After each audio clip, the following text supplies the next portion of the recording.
I'm the Nostalgia Critic. I remember it so you don't have to. We've all come across that film that was either good or okay, but then the ending ruins everything. From Into Darkness to War of the Worlds to, yeah, every single Iron Man movie. The ending can often have a talent for taking several hours of our lives that were enjoyable and suddenly making you feel like they were wasted. But why? If 2/3 of the movie are good, sometimes even more than that, why do we get so upset when a small percentage is bad? If we have a meal that's mostly good but might have a spice we don't like, we don't get too angry. If we look at a painting that moves us but might have one stroke that's a little off, we don't dismiss the whole thing as garbage. So why does the ending have such an impact on us? Why can it ruin what was, for the most part, perfectly fine? Without getting too much into spoiler territory, we should probably talk about some of the films that have what many consider awful endings, without actually giving the endings away. Some of the more notable ones, as I mentioned before, are Into Darkness and War of the Worlds, but other ones a lot of people bring up recently are I Am Legend, Amazing Spider-Man 2, The Number 23, Ninth Gate, and Now You See Me. All of them have audiences going on and on about how they would have liked the film if it hadn't been for the last few minutes. I'm actually a firm believer that X-Men 3 wouldn't have been that bad a film, or at least on par with the others, if the ending actually went somewhere important, instead of just, sucked. A lot of characters are killed off, but if it led to somewhere meaningful, people probably would have accepted it and acknowledged a lot more of the cooler scenes, arguably some of the coolest out of the previous X-Men films. A good example of doing that right actually comes from another X-Men film. In a lot of ways, Days of Future Past actually does what X-Men 3 did. It kills off a lot of characters from the previous film, changes timelines from the comic, and puts characters in roles very different from their original intention. But it works in Days of Future Past because it amounted to something important, something huge. Because of this, people remember even more the cool visuals and action sequences where X-Men 3s are overlooked, but not always forgotten. Even this clean slate still had Kelsey Grammer back, arguably the best Beast. So even a sequel trying to retcon this movie had to acknowledge there are some things that were really good. So even if a movie throws in a lot of cool stuff, oftentimes it just comes down to, what do you have to say? There's an alternate ending on the Thank You for Smoking DVD that actually destroys everything the film had been building on. This ending would have transformed it from one of the greatest comedies ever written to meaning absolute dick. Why? Because the film was about going all the way. Finally picking an ethical side and sticking to it without tap dancing. It's like watching all of Schindler's List and at the very end somebody just says, maybe Hitler was right, and then roll the credits. Everything would have meant nothing, and all from just one line. Spielberg obviously knew how to end this movie, but that hasn't always been the case with him. From War of the Worlds to Lost World to Minority Report to AI to even the movie that invented the blockbuster Jaws. Yeah, they brilliantly kept the shark a secret, building up what he looks like, but then, when they actually showed more and more of him, a lot of people weren't impressed the more they revealed. Shark still looks fake. But the interesting thing about Spielberg is half the time he's pigeonholed into these endings. War of the Worlds, for example, is technically how the book ends, but the other incarnations knew to make a bigger deal out of it. This one forgets to have a climax, which is closer to the book, but not the best for a movie. AI is known as one of his worst endings, but he did it as a dedication to his friend Stanley Kubrick, who, despite every writer telling Stanley that the ending sucked, still wanted it that way before he died, so Spielberg did his best to honor his wishes. Who would have thought being too faithful and understanding could work against a film? Nevertheless, most of these movies were still hits, despite them leaving people scratching their heads at the endings. In fact, for all the films we bring up that have endings that ruin the movie, sometimes a bad ending doesn't even make a dent. Take Superman, for example. Arguably the stupidest cop-out ending ever. Yet people still see this as the best Superman film, because everything else was so good. Even the emotion before the lame ending was genuinely powerful. Return of the King practically held us hostage for the number of endings it had, but everything else was so huge and well done, and it was wrapping up 3 very long movies that we allowed our asses going numb for these sometimes awkward moments. It's still creepy. People didn't like the Ewoks or Vader's reveal in Return of the Jedi, but they still thought it closed things out well enough.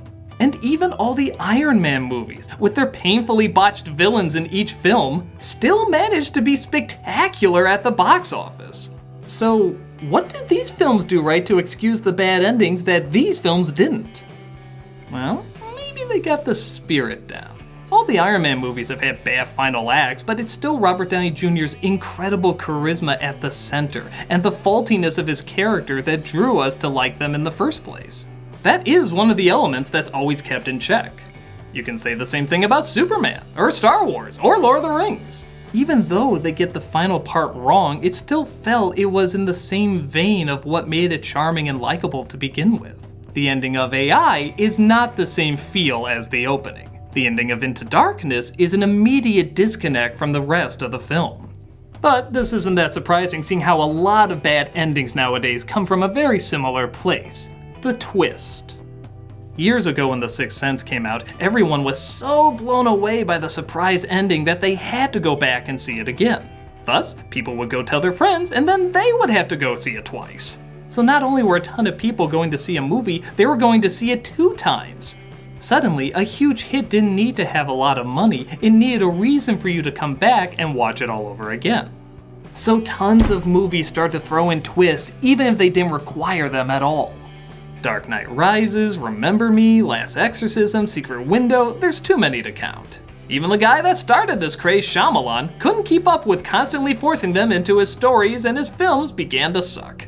Some movies that might have been okay or passable were suddenly destroyed or made worse by shoving in an unneeded element that ruins the way not only that you look at the ending, but the way you look at the entire film. Oh, that dumb surprise at the end is what's supposed to be going on throughout the entire story? No, that just makes the whole entire story lame then. So okay, if an ending can ruin a film, is it possible an ending can save a film?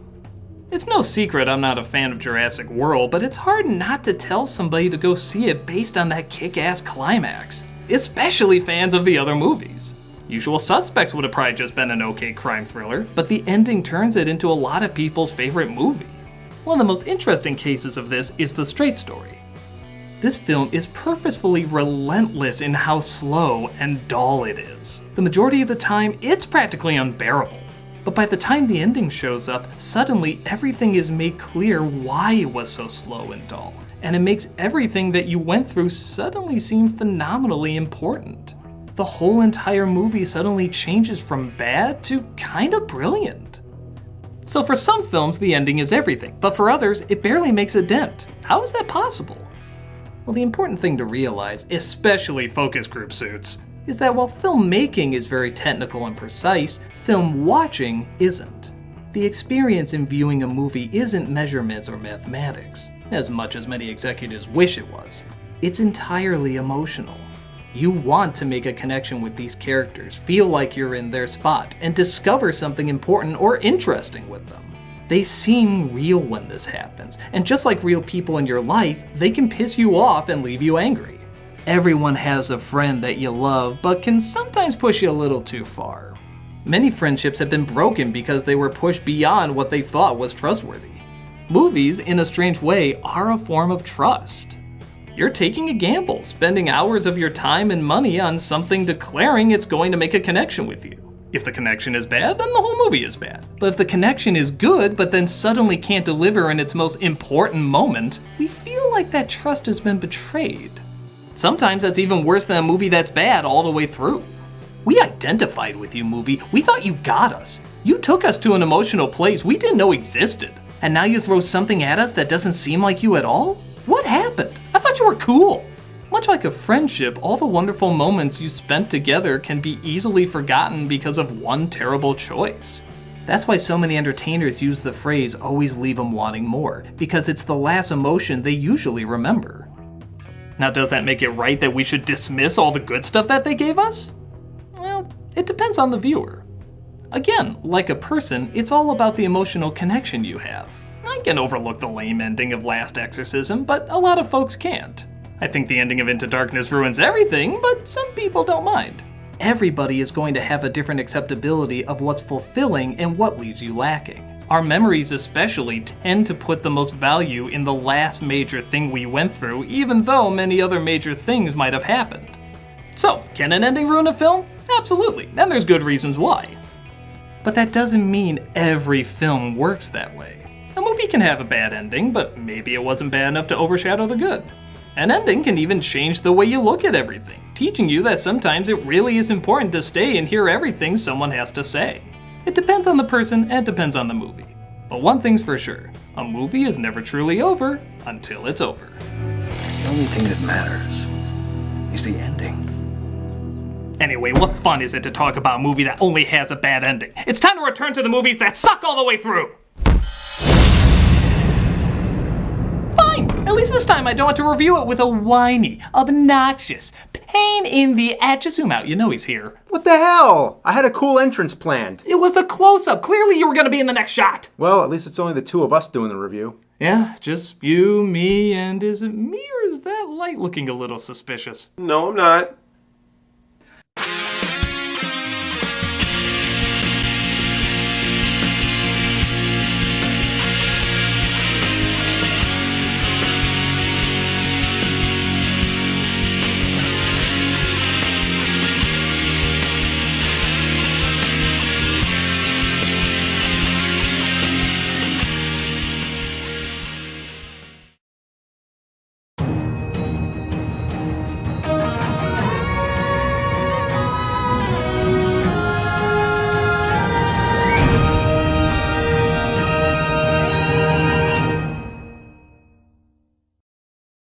Hey, Doug Walker here doing the charity shout out. This week we are doing redrover.org. Founded in 1987, the mission of Red Rover is to bring animals out of crisis and strengthen the bond between people and animals through emergency sheltering, disaster relief services, financial assistance, and education. Red Rover accomplishes its mission by engaging volunteers and supporters, collaborating with others, and maximizing the use of online technology. They are about engagement not only with each other, but also side by side with animal professionals, animal groups, local officials, law enforcement, media, and schools. You see these little animals, you can't help but say, how can I help them? How can I make them the best that they can be?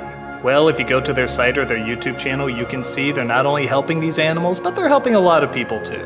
This is a wonderful organization, definitely worth checking out. So definitely go, take a look, and see how you can lend a paw.